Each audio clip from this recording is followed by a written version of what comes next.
নমস্কার, প্রথমেই আপনাদের সবাইকে স্বাগত জানাই আমার চ্যানেল রাইডার বিশ্বকেতে।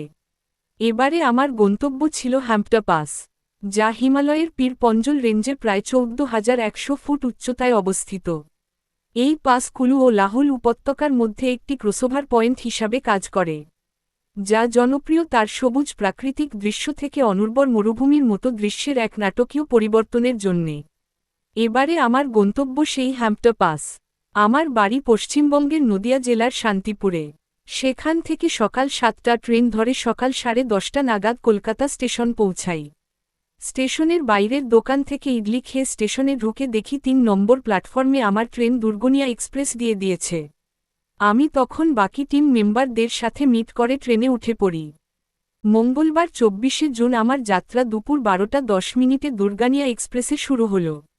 এবারে ভাগ্য আমার সহায় ছিল। আমি সাইড লোয়ার পেয়েছিলাম, যা আমার খুবই পছন্দের সিট। আমি আসানসোল থেকে দুপুরে বিরিয়ানি অর্ডার করলাম আইআরসিটিসি অ্যাপ থেকে, কারণ ট্রেনের প্যান্টিকারের যা খাবার সেটা মুখে তুলতে পারি না। বর্তমানে এই আইআরসিটিসি অ্যাপের মাধ্যমে নিজের পছন্দ মতো হোটেল থেকে খাবার অর্ডার করা যায় এবং নিজের সিটে বসে খাবার পাওয়া যায়। এটি এখন খুব ভালো ব্যবস্থা, অন্তত ট্রেনের ওই খাবার খেতে হয় না। ট্রেনের 3 টায়ার এসিতে সাইড লোয়ারে বসে বাইরের মধুর দৃশ্য দেখতে দেখতে এগিয়ে চলি আমার গন্তব্য আম্বালা স্টেশনের দিকে। রাতে রুটি আর চিকেন কষা খেয়ে শুয়ে পড়ি। সকালে ঘুম থেকে উঠে ব্রাশ করে চা খেয়ে অপেক্ষা করতে থাকি আম্বালা ক্যান্টনমেন্ট স্টেশনে নামার। দুপুর 1টা নাগাদ ট্রেন আম্বালা ক্যান্টনমেন্ট স্টেশনে থামে। আমি নেমে পড়ি এবং বাকি টিম মেম্বারদের সাথে মিট করে দুপুরে রুটি আর মিক্সড ভেজ খেয়ে ট্রাভেলের উদ্দেশ্যে এগোই পরবর্তী গন্তব্য মানালির জন্য। আজকে এইটুকুই।